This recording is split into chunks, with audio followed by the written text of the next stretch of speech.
They want to fix it, but they can't, because now they're living in a version of the same story they once authored, and they feel trapped in it. Every moment feels familiar, but now it's reversed, and it hurts deeply, because God has crafted this lesson not to destroy them, but to wake them up, to show them that love is not a toy, that hearts are not disposable, that souls are not meant to be used and thrown away. This isn't karma. This is curriculum, a spiritual lesson hand-delivered by a just and holy God. And while they suffer in this new version of pain, you are nowhere to be found. Not out of malice, but because God already delivered you from that chapter. While they cry out for someone to stay, they remember the one they pushed away, and in that memory, the pain multiplies. What they once gave so freely is now returned to them. Precisely measured, painfully accurate, undeniably divine, God reveals your truth to the same people who once believed their lies. There is no silence more satisfying than the kind that doesn't need to defend itself, because God has already begun speaking on your behalf. You may have been slandered, misjudged, mocked, or even laughed at behind your back, while they walked freely, wearing a mask that never cracked. But masks can only last so long under the heat of divine justice, and when God begins to reveal, He doesn't ask for permission. He simply unveils what was always hidden. You didn't get the chance to explain yourself. You weren't invited into the rooms where your name was being twisted. You weren't there when they painted you as dramatic, needy, too emotional, too difficult, or even toxic, and that hurt more than the initial betrayal. Because not only were you wounded, you were made to look like the villain of your own story, and still you stayed silent. Not because you were weak, but because you trusted that truth does not need to scream. You knew that in time, if you remained faithful to integrity, God would bring light to the places they kept dark. And now that time is here. God is shifting the perspective of the very people who once nodded in agreement when your name was tarnished. The same ears that were quick to believe lies are now hearing whispers of contradiction. Small details don't add up. Patterns start to emerge. Questions begin to form. The image they built begins to show cracks, and what once looked flawless now appears artificial. Slowly, people begin to notice the inconsistencies in their character. The subtle arrogance, the cruelty behind the charm, the double standards, the manipulation masked as kindness. They thought they were in control of the narrative. They thought that by speaking louder, they would bury your truth, but God doesn't just whisper truth. He unveils it, one piece at a time. He allows circumstances to reveal what words tried to hide. He lets their actions expose them without your interference. Because what man buries with lies, God uncovers with divine timing. What's most powerful in this revelation is that you didn't have to beg for justice. You didn't have to go on a campaign to fix your reputation. You didn't have to shout your innocence. You just had to heal. And while you were healing, God was rearranging hearts and shifting perceptions.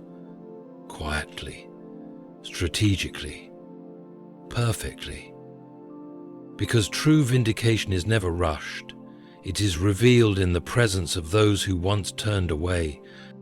Can you imagine what it feels like for them?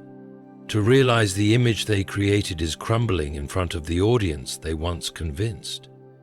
That the applause they received is growing quiet, that the sympathy they demanded is now shifting toward you, the one they abandoned without regret.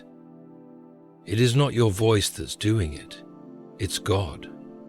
And when He speaks, no one can argue. When He reveals, no one can hide. And when He vindicates, it is final. And here's the most beautiful part. You are not bitter. You are not standing on the ashes of what they broke, waiting to gloat. You're too healed for that, too elevated, too grown.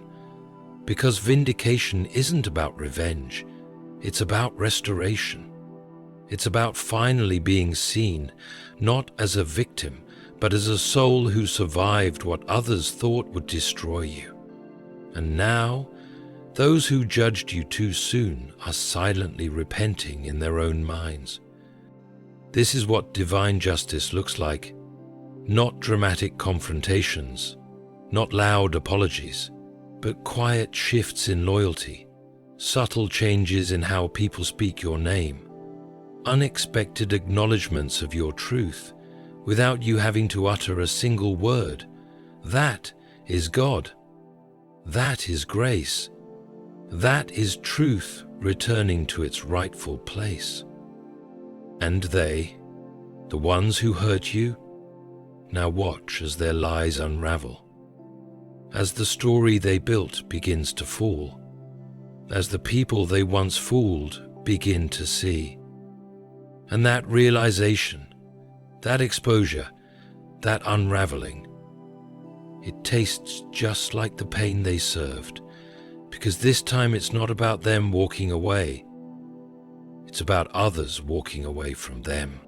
God blesses you while they watch in silence. That is the most poetic act of divine justice. Not destruction, not confrontation, but elevation. God doesn't always remove your enemies. Sometimes He lets them stay just long enough to witness your rise. Not because He wants to humiliate them, but because He wants them to see what happens when He heals the ones they tried to break. For a long time you walked beneath the weight of their betrayal. You questioned your worth. You doubted your light. You asked yourself why you weren't enough, why your love wasn't enough, your loyalty, your presence. And while you were in that valley, they were soaring, laughing, unbothered. It seemed as though they won. They got to hurt you, walk away, and build something new without even glancing back. But what they never realized is that God doesn't forget the ones who were broken quietly. He stores their tears. He listens to their sighs. And when the time comes, He blesses them. Openly, not just with things, but with peace, restoration, wisdom, favor, and strength. And here's the beauty of it. You don't have to seek revenge, because your success becomes the response. It starts in small ways. You begin to glow differently. You no longer carry their absence like a wound. You carry it like wisdom. You find opportunities that are perfectly aligned for your growth. You meet people who see your value without being asked to. Doors open that no human hand could have forced. And as all of this happens, God allows it to be visible. Not flaunted, but visible. Not bragged about, but undeniable. And they watch. They don't always say it. They might not even reach out. But deep within them, something shifts. The person they left behind is no longer where they left them. And that unsettles them. Because in their mind, you were supposed to stay broken. You are supposed to remain beneath them, silenced by pain, invisible in progress. But now, you stand taller, smile freer, speak clearer. Not out of pride, but because healing found you and blessing followed. You didn't chase this moment. You didn't orchestrate it. You simply trusted God to make things right, and He did. But not by going backward, by pulling you forward into something greater. And now, while they live in the shadow of their choices, you walk in the light of God's restoration. Do you know what this does to their soul? Haunts them. Not because you're trying to make them suffer, but because your joy reminds them of what they gave away. You were their peace, and now they can't find peace. You were their gift, and now they're surrounded by substitutes. You were the calm in their chaos, the truth in their confusion, the loyalty they never had to earn, and they lost you. Willingly. And now God lets them see that the same person they overlooked is now being honored, not just by others, but by Him. That's the loudest silence in the world, the kind where someone watches you thrive in the very space they thought you'd never reach. And the pain isn't just envy, it's regret. Regret that they misjudged you, regret that they wounded someone God had marked for favor, regret that they treated you as disposable when you were sent to be their covering. But by the time they realize it, it's not about them anymore. You're not waiting for validation. You're not looking over your shoulder. You're too focused on the purpose God placed before you. Because your blessing wasn't revenge, it was redemption. And while they sit in the quiet corners of their life, scrolling, observing, remembering, you are rising with grace, with joy, with peace that cannot be faked and strength that cannot be denied. And that is how God answers the pain you endured, not by striking back at those who hurt you, but by lifting you so high that even their silence becomes a testimony of how far He's brought you. God lets their life echo the very pain they thought you'd forget. The same emotions they brushed off, the same wounds they claimed weren't deep, the same tears they never acknowledged, now become the center of their world. Slowly, deliberately, and painfully, the cycle turns, and this time, they are the ones crying behind closed doors.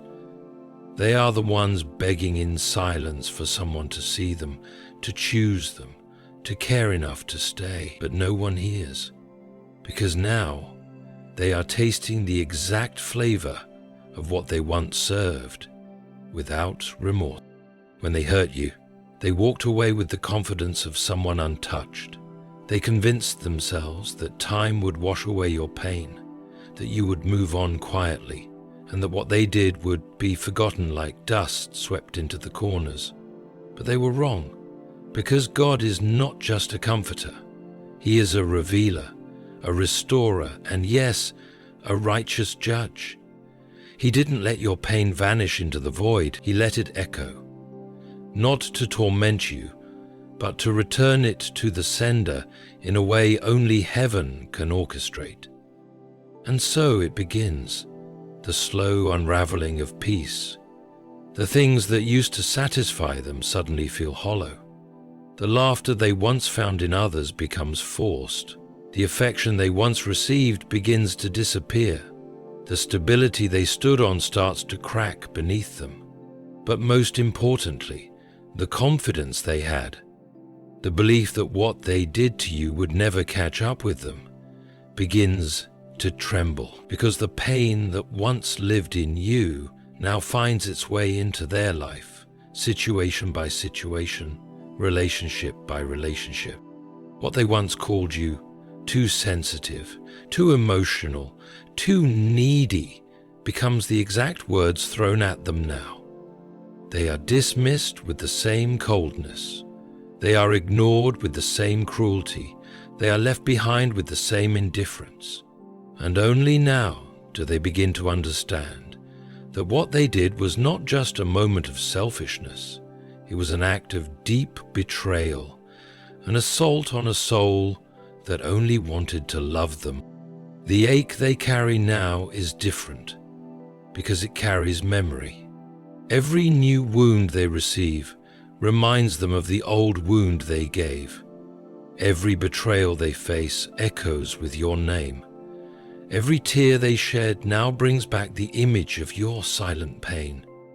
And they realize they didn't just break a bond, they broke something sacred.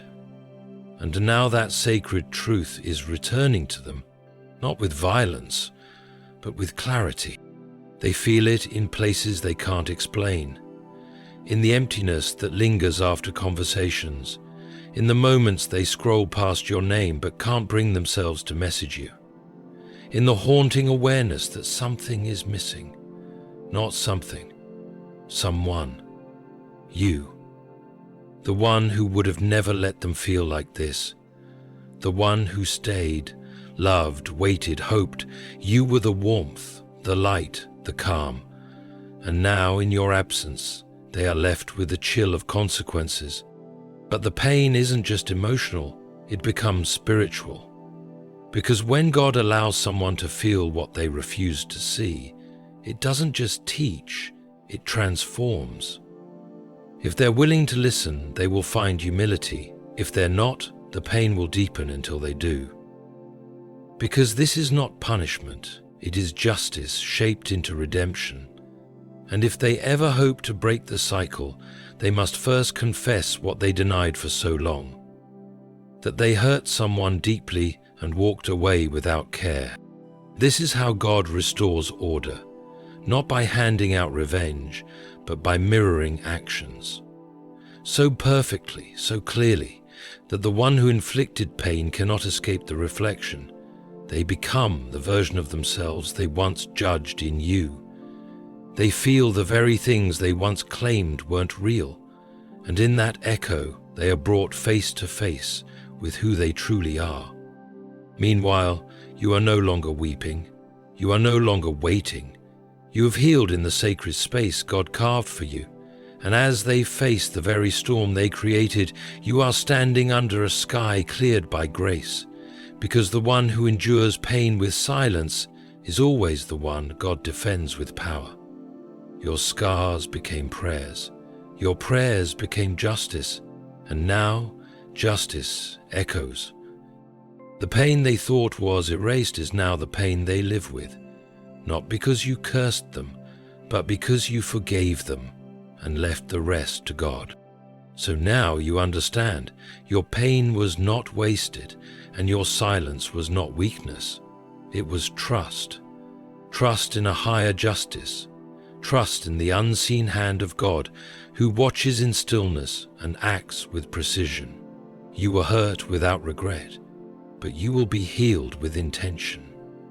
And those who wounded you so carelessly, they are not forgotten.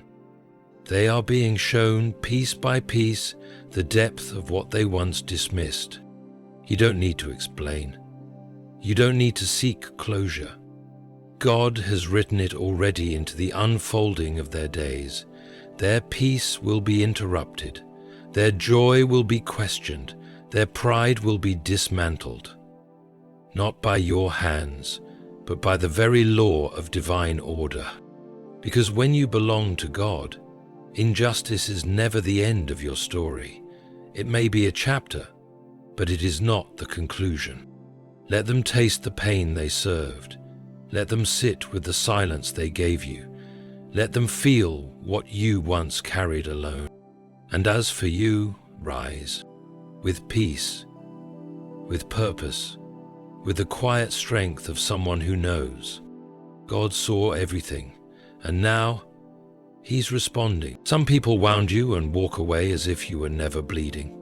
They break you open with words, actions, betrayal, and yet feel no sting of remorse. You were real, you were loyal, you were kind in places they only came to consume. And in the end, when they had taken all that your soul could give, they discarded you without regret, like a story they no longer wished to finish. But the truth is, your pain did not go unnoticed. Not by heaven. You see, there is a deep illusion in this world that those who harm others without guilt will somehow walk free forever. That they can step on hearts and never feel the weight of the damage. That they can deceive, manipulate, abandon, betray, and still live in peace. But peace is not given to the cruel. Rest is not gifted to those who disturb others' rest. And comfort never lasts for those who steal it by destroying someone else's. They didn't apologize. They didn't even flinch. You waited for that moment of accountability that never came. You gave them every benefit of the doubt. You hoped they would change.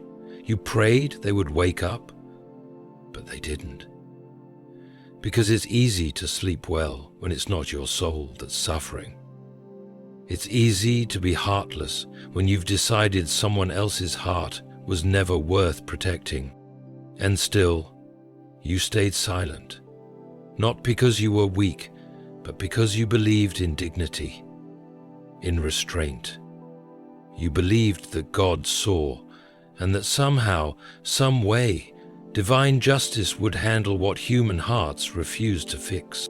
You were right, because now God is moving, not with rage, but with righteous justice, quietly, precisely, perfectly. The same hands that comforted you in the dark are now preparing the same pain for them, not out of vengeance, but for teaching. God does not ignore the crushed, He defends them, and when He acts, it is never delayed, never misplaced, never unfair. This is not about wishing them harm. This is about believing that God never lets harm go unanswered, that what they served into your life, He will now serve back into theirs. Not because you cursed them, but because you cried. And your tears were never wasted. They were sacred messages to heaven, and heaven never ignores what was sent in innocence and agony. They won't see it coming, because the pain they handed you came when you least expected it too. Now they will understand not just what they did, but how deeply they broke what they never even tried to understand. This is the moment where God says, enough. Let's walk through what God is about to do with the pain they served so carelessly. God allows their comfort to rot slowly into regret. That is the beginning of divine justice, not with thunder or fury, but with a quiet unraveling of everything they thought they built in peace.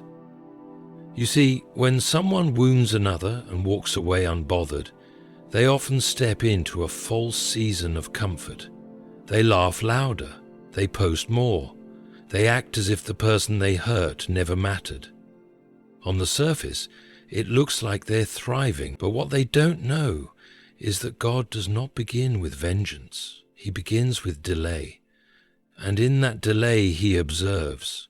He allows them to experience the illusion of safety, the fragile lie that they've escaped all consequences. And then He lets the slow rotting begin. It's not always visible at first. It doesn't come as disaster, no. It begins in the smallest cracks of their foundation. The peace they used to sleep with, it becomes restless. The joy they felt around certain people, it begins to feel dull. The comfort they once experienced in silence, now invaded by the quiet whisper of conscience. And they try to shake it off.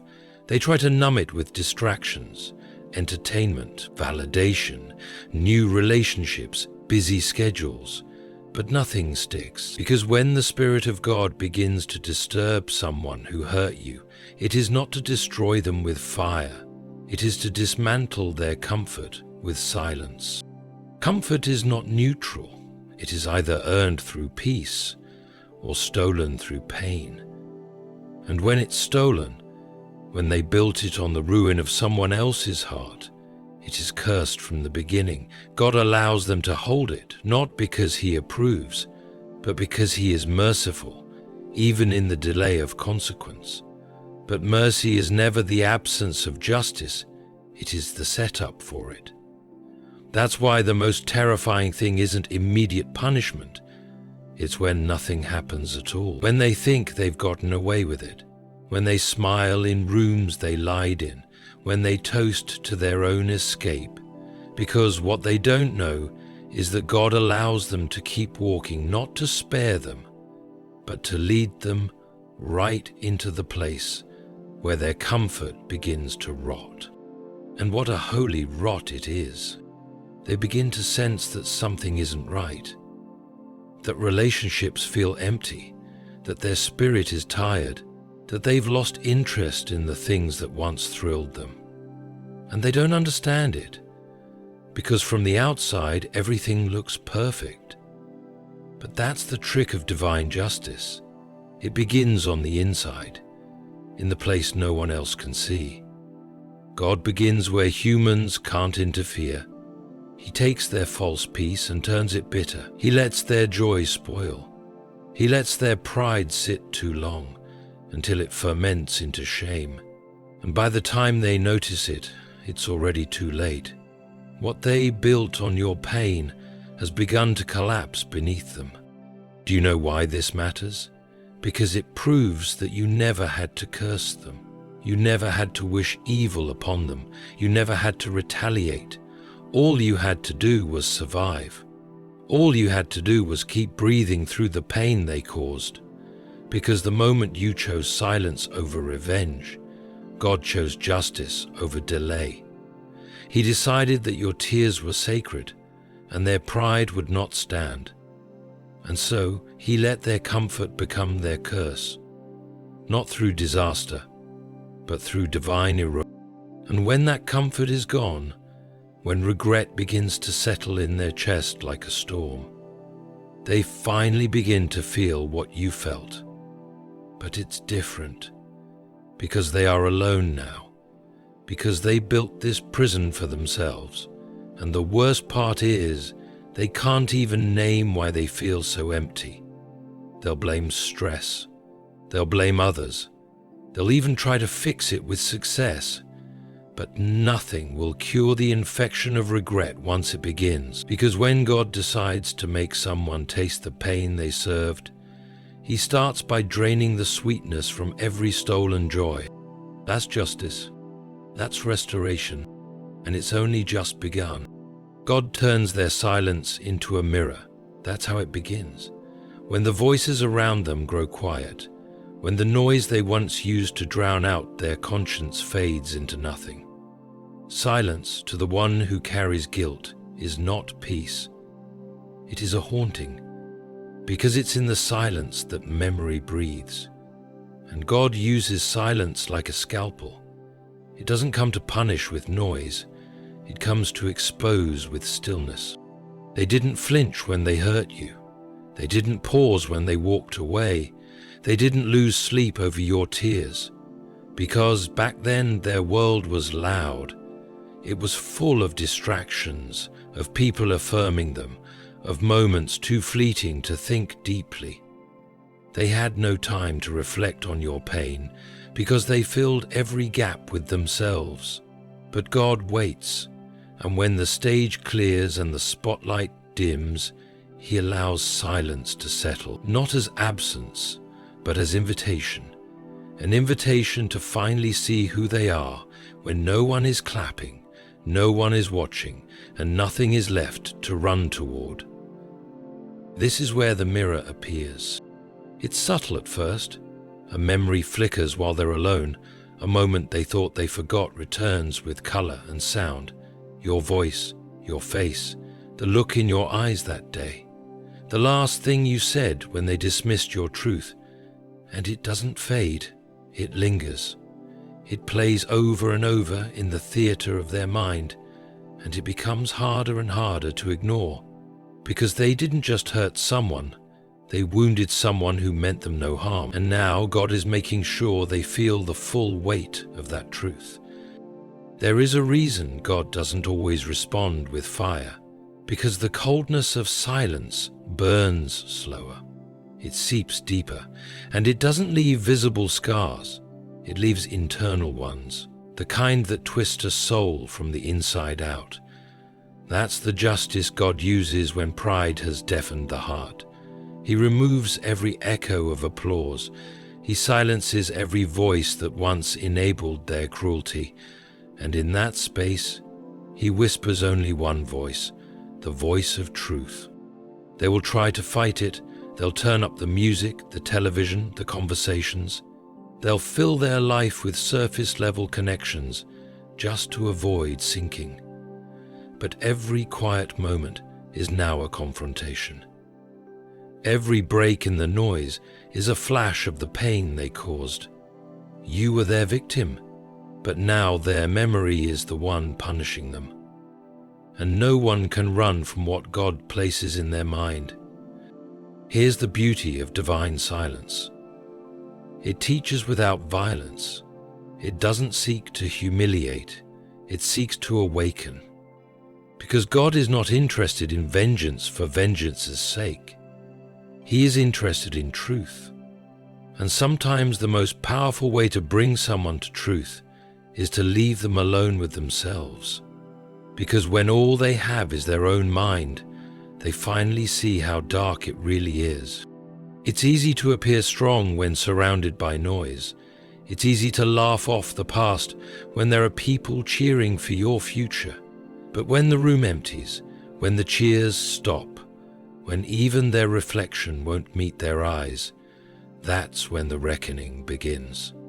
They finally meet the version of themselves they tried to hide, and in that mirror, God shows them who they became when they abandoned who you were. This is not your doing.